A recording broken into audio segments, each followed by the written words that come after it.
بسم الله الرحمن الرحيم.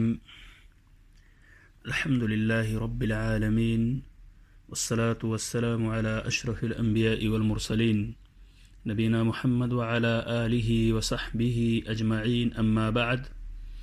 السلام عليكم ورحمة الله وبركاته. معزز سامعین کرام، 40 نویہ کی 10ویں حدیث جو ہمیں کسب حلال کی اہمیت اور کسب حرام کی مذمت کی ترغیب دلاتی ہے،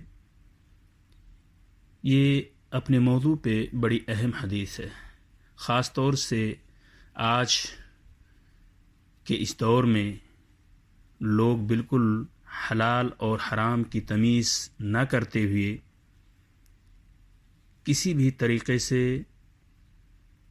کمانے کی کوشش کرتے ہیں بلا تفریق حلال و حرام، اور یہ بہت معیوب چیز ہے شریعت کی نگاہ میں۔ لہذا اس حدیث کو ہم سماعت فرماتے ہیں اور اس کا ترجمہ، اور دوسری قسط میں انشاءاللہ اس سے مستنبط فوائد و احکام بھی پیش کیے جائیں گے۔ فعن ابی ہریرہ رضی اللہ عنہ قال قال رسول اللہ صلی اللہ علیہ وسلم أيها الناس إن الله تعالى طيب لا يقبل إلا طيبا، وإن الله أمر المؤمنين بما أمر به المرسلين، فقال يا أيها الرسل كلوا من الطيبات واعملوا صالحا إني بما تعملون عليم، وقال يا أيها الذين آمنوا كلوا من طيبات ما رزقناكم، ثم ذكر الرجل يطيل السفر أشعث أغبر يمد يديه إلى السماء يا رب يا رب، ومطعمه حرام ومشربه حرام وملبسه حرام وغذي بالحرام فأنى يستجاب لذلك، رواه مسلم۔ ترجمہ: ابو ہریرہ رضی اللہ تعالی عنہ سے روایت ہے کہ رسول اکرم صلی اللہ علیہ وسلم نے ارشاد فرمایا، اے لوگو، بے شک اللہ تعالی پاکیزہ ہے اور پاکیزہ چیز ہی کو قبول فرماتا ہے، اور یقیناً اللہ عز و جل نے اہل ایمان کو بھی اسی بات کا حکم دیا ہے جس کا حکم رسولوں کو دیا ہے۔ چنانچہ ارشاد ہے، اے رسولو، پاکیزہ رزق کھاؤ اور نیک عمل کرو، تم جو کچھ کر رہے ہو اس سے میں بخوبی واقف ہوں۔ انی بما تعملون علیم، جو کچھ تم کر رہے ہو میں اس سے بخوبی واقف ہوں۔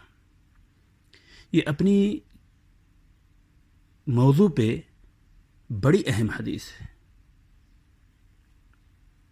آگے اس حدیث کے اندر ارشاد ہے،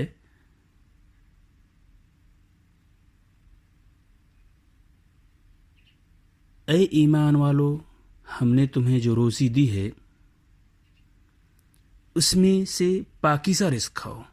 اللہ تبارک تعالیٰ کا یہ فرمان ہے، یا ایھا الذین آمنوا کلوا من طیبات ما رزقناکم، یہ اللہ کا فرمان ہے کہ اے ایمان والو، ہم نے تمہیں جو روزی دی ہے اس میں سے پاکیزہ رزق کھاؤ، غیر پاکیزہ رزق نہ تلاشو اور نہ ہی اس کا استعمال کرو۔ پھر آپ صلی اللہ علیہ وسلم نے ایک شخص کا ذکر کیا جو طویل سفر پر ہے، لمبا سفر ہے، اور اس لمبے سفر کی وجہ سے بال اس کے پراگندہ حال غبار سے اٹے ہوئے ہیں۔ وہ شخص لمبے سفر پر ہے، پراگندہ حال اور غبار سے اٹا ہوا ہے، اپنی دونوں ہاتھ آسمان کی طرف پھیلاتا ہے، کہتا ہے، اے میرے رب یا رب یا رب، ہاتھوں کو اٹھا کر اپنے رب کو پکارتا ہے، اے میرے رب اے میرے رب، حالانکہ اس کا کھانا ومطعمہ حرام ومشربہ حرام وملبسہ حرام وغذی بالحرام فأنى يستجاب لذلك. اس کا کھانا حرام، اس کا پینا حرام، یہاں تک کہ اس کا پہننا بھی حرام.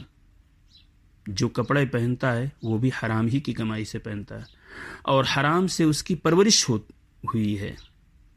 وغذی بالحرام فأنى يستجاب لذلك. تو ایسے شخص کی دعا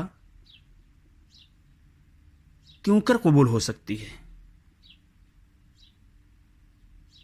ساری چیزیں حرام ہیں، کھانا پینا پہننا، اس کی پرورش و پرداخت بھی اسی حرام پہ ہوئی ہو تو جتنا بھی محنت کرے، جتنی عاجزی و انکساری اپنے رب کے سامنے پیش کرے، اس کی یہ دعا قبولیت کے درجے تک نہیں پہنچ سکتی ہے.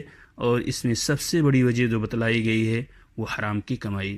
اللہ تبارک تعالیٰ سے دعا کہ اللہ تعالیٰ ہمیں اور آپ سب کو حلال کی کمائی کی توفیق عطا فرمائے اور حرام کسب حرام سے دور رکھے.